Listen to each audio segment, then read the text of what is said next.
Chapter 8. The Mysterious Brougham. That tragic evening was bad for everybody. Carlotta fell ill. As for Christine Daae, she disappeared after the performance. A fortnight elapsed during which she was seen neither at the opera nor outside. Raoul, of course, was the first to be astonished at the prima donna's absence. He wrote to her at Madame Valerius's flat and received no reply. His grief increased, and he ended by being seriously alarmed at never seeing her name on the program. Faust was played without her. One afternoon he went to the manager's office to ask the reason of Christine's disappearance. He found them both looking extremely worried. Their own friends did not recognize them. They had lost all their gaiety and spirits. They were seen crossing the stage with hanging heads, careworn brows, pale cheeks, as though pursued by some abominable thought or a prey to some persistent sport of fate. The fall of the chandelier had involved them in no little responsibility, but it was difficult to make them speak about it. The inquest had ended in a verdict of accidental death, caused by the wear and tear of the chains by which the chandelier was hung from the ceiling, but it was the duty of both the old and the new managers to have discovered this wear and tear, and to have remedied it in time. And I feel bound to say that Messieurs Richard and Moncharmin at this time appeared so changed, so absent-minded, so mysterious, so incomprehensible that many of the subscribers thought that some event even more horrible than the fall of the chandelier must have affected their state of mind. In their daily intercourse they showed themselves very impatient, except with Madame Giry, who had been reinstated in her functions, and their reception of the Vicomte de Chagny, when he came to ask about Christine, was anything but cordial. They merely told him that she was taking a holiday. He asked how long the holiday was for, and they replied curtly that it was for an unlimited period, as Mlle. Daae had requested leave of absence for reasons of health. "Then she is ill," he cried. "What is the matter with her?" "We don't know." "Didn't you send the doctor of the opera to see her?" "No, she did not ask for him, and as we trust her we took her word." Raoul left the building a prey to the gloomiest thoughts. He resolved, come what might, to go and inquire of Mamma Valerius. He remembered the strong phrases in Christine's letter, forbidding him to make any attempt to see her. But what he had seen at Perros, what he had heard behind the dressing-room door, his conversation with Christine at the edge of the moor made him suspect some machination which, devilish though it might be, was none the less human. The girl's highly strung imagination, her affectionate and credulous mind, the primitive education which had surrounded her childhood with a circle of legends, the constant brooding over her dead father, and, above all, the state of sublime ecstasy into which music threw her from the moment that this art was made manifest to her in certain exceptional conditions, as in the churchyard at Perros, all this seemed to him to constitute a moral ground only too favorable for the malevolent designs of some mysterious and unscrupulous person. Of whom was Christine Daae the victim? This was the very reasonable question which Raoul put to himself as he hurried off to Mamma Valerius. He trembled as he rang at a little flat in the Rue Notre Dame des Victoires. The door was opened by the maid whom he had seen coming out of Christine's dressing room one evening. He asked if he could speak to Madame Valerius. He was told that she was ill, in bed, and was not receiving visitors. "Take in my card, please," he said.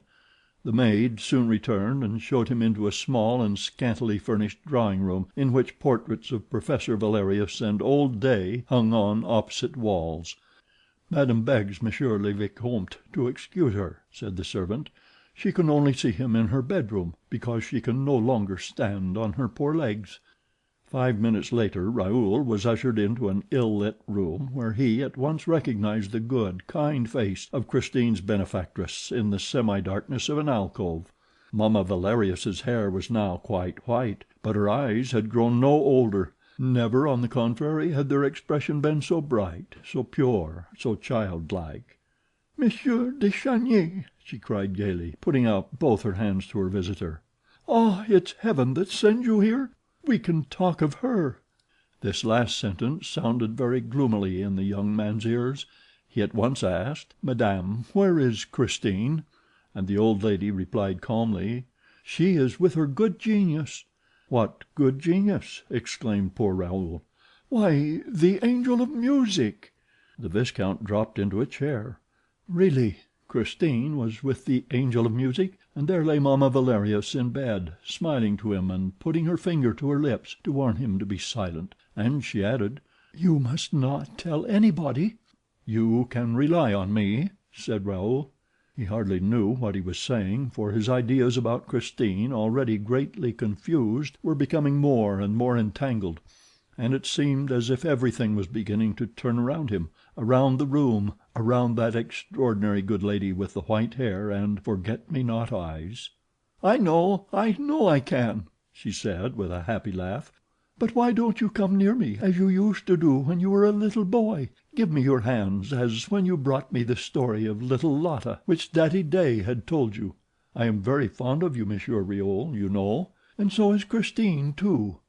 "She is fond of me," sighed the young man. He found a difficulty in collecting his thoughts and bringing them to bear on Mamma Valerius's good genius, on the angel of music of whom Christine had spoken to him so strangely, on the death's head which he had seen in a sort of nightmare on the high altar at Paros, and also on the opera ghost, whose fame had come to his ears one evening when he was standing behind the scenes, within hearing of a group of scene shifters, who were repeating the ghastly description which the hanged man, Joseph Buquet, had given of the ghost before his mysterious death. He asked in a low voice: "What makes you think that Christine is fond of me, madame?" "She used to speak of you every day." "Really? And what did she tell you?" "She told me that you had made her a proposal." And the good old lady began laughing wholeheartedly. Raoul sprang from his chair, flushing to the temples, suffering agonies. "What's this? Where are you going? Sit down again at once, will you? Do you think I will let you go like that? If you are angry with me for laughing, I beg your pardon. After all, what has happened isn't your fault. Didn't you know? Did you think that Christine was free?" "Is Christine engaged to be married?" the wretched Raoul asked in a choking voice. "Why, no. You know as well as I do that Christine couldn't marry even if she wanted to." "But I don't know anything about it. And why can't Christine marry?" "Because of the angel of music, of course." "I don't follow." "Yes, he forbids her to." "He forbids her? The angel of music forbids her to marry?" "Oh, he forbids her without forbidding her. It's like this. He tells her that if she got married she would never hear him again, that's all, and that he would go away forever. So you understand she can't let the angel of music go. It's quite natural." "Yes, yes," echoed Raoul submissively. "It's quite natural." "Besides, I thought Christine had told you all that when she met you at Paros, where she went with her good genius." "Oh, she went to Paros with her good genius, did she?" "That is to say, he arranged to meet her down there in Paros churchyard at Day's grave. He promised to play her the resurrection of Lazarus on her father's violin." Raoul de Chagny rose and with a very authoritative air pronounced these peremptory words: "Madame, you will have the goodness to tell me where that genius lives." The old lady did not seem surprised at this indiscreet command. She raised her eyes and said: "In heaven." Such simplicity baffled him. He did not know what to say in the presence of this candid and perfect faith in a genius who came down nightly from heaven to haunt the dressing rooms at the opera. He now realized the possible state of mind of a girl brought up between a superstitious fiddler and a visionary old lady, and he shuddered when he thought of the consequences of it all. "Is Christine still a good girl?" he asked suddenly, in spite of himself. "I swear it, as I hope to be saved," exclaimed the old woman, who this time seemed to be incensed. "And if you doubt it, sir, I don't know what you are here for." Raoul tore at his gloves. "How long has she known this genius?" "About 3 months. Yes, it's quite 3 months since he began to give her lessons." The Viscount threw up his arms with a gesture of despair. "The genius gives her lessons? And where, pray?" "Now that she has gone away with him, I can't say; but up to a fortnight ago it was in Christine's dressing room. It would be impossible in this little flat. The whole house would hear them. whereas at the opera, at 8 o'clock in the morning, there is no one about. Do you see?" "Yes, I see," cried the Viscount, and he hurriedly took leave of Madame Valerius, who asked herself if the young nobleman was not a little off his head.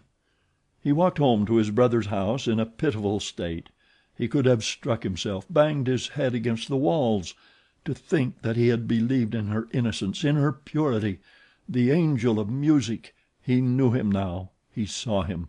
It was beyond a doubt some unspeakable tenor, a good-looking jackanapes, who mouthed and simpered as he sang.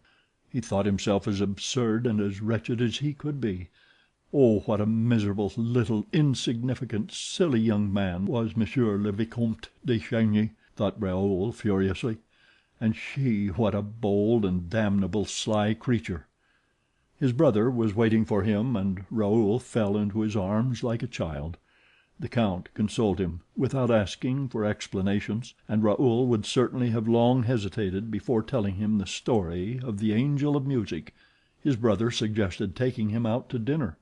Overcome as he was with despair, Raoul would probably have refused any invitation that evening if the count had not, as an inducement, told him that the lady of his thoughts had been seen the night before in company of the other sex in the Bois.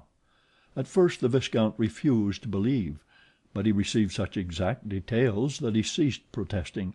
She had been seen, it appeared, driving in a brougham with the window down. She seemed to be slowly taking in the icy night air. There was a glorious moon shining. She was recognized beyond a doubt.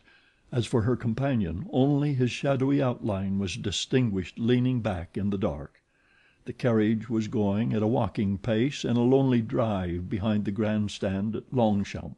Raoul dressed in frantic haste, prepared to forget his distress by flinging himself, as people say, into the vortex of pleasure.